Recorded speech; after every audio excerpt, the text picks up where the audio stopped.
Make some noise for Kuya Kaloy! Kaloy from Southside Mob. Sa lahat ng rapper mo na nakakulab, kanino ka talaga nalupitan? Parang bakit? Sa ano? Si Looney. Looney siya. Oo. Talagang shock value minsan yung mga ano niya eh. Yung mga sulat niya, 'di ba? Sobrang unpredictable pagka kunyari gagawa kang kanta. 'Di ba usually pag gagawa kang may tema na kayo, parang wala, hindi mo alam kung saan niya hinuhugot yung ganong klaseng ano eh. At saka yung ano, yung kunyari naka-collaborate ko na. Si Ron naman din, hindi ko pa siya masyadong nakakasama sa mga sulatan na ganun eh. Looney lang talaga eh. So if ever na ano, makasama ko din siya, tingin ko ganun din yung mangyayari. Sobra yun. Ito, Classic. since speaking of Looney, Oo. meron din siyang tanong.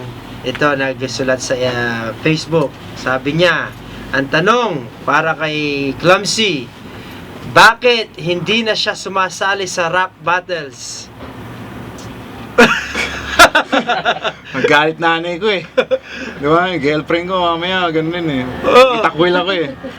Yung shota mo! Mga ganun din ng mga ibang tao eh. Ano mo na? Pero kung bibigyan ulit ng pagkakataon, isang malaking stage, isang magandang oportunidad para kumita, at naimbita ka, halimbawa, naimbita ka ni Enigma, Clumsy, meron akong ihahain sa'yo.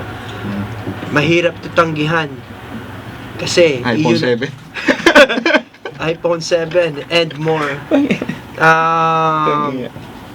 Sa tingin mo, kaya mo pa rin lumaban kagaya nung panahon noon? Hindi na siguro eh. Iba na yung zone ko eh. Producing. Oo, yun na lang eh. How about making songs like you should be doing? I feel Yun, you should ganun. be. Ganun pa rin. Dati, pinredict ko na isa sa mga up-and-coming stars and future stars ng hip-hop dito sa Pilipinas, which is already a current one, is Clumsy. Because he's able to produce his own, write songs on his own, engineer his own music, and that's very rare. So just for that, let's make some noise for Clumsy! Kanta muna tayo. I-introduce mo naman yung kanta mula sa ating bisita na kasama mo ngayon. Ano po yon? Ito, up-and-coming rapper, si Shanty Dope. Pakinggan niyo yung kanta niyang intro. May music video na. Malupit to. Sana magtatalon kayo at magsuntukan. Hindi, ano lang. Shanty Salamat Dope. lang, salamat. Sige. Produced by Clumsy. Dope! What an amazing song! What an amazing talent at 15 years of age. So, I'll explain who was Shanty Dope to Master Lester. Yan, ano siya, anak siya ng utol kong panganay. Eh, hindi ko alam, mahilig pala sa rap, parang gano'n. And ayun, may nagkataon na parang, ano ba to, meron siyang mga pinarinig din sa akin ng mga verses niya na okay naman. Tapos, at saka kasi nagsisit in siya minsan sa mga recording eh, sa ano. Kasi, kala ko gusto niya lang makita yung mga idols niya, gano'n. Picture niya. Pala, nag-sponge moment pala siya doon, mga gano'n.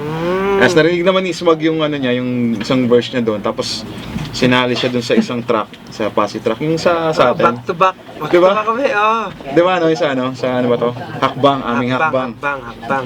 Yun, first ano niya. Ang tindi, ang bilis ng kanyang growth.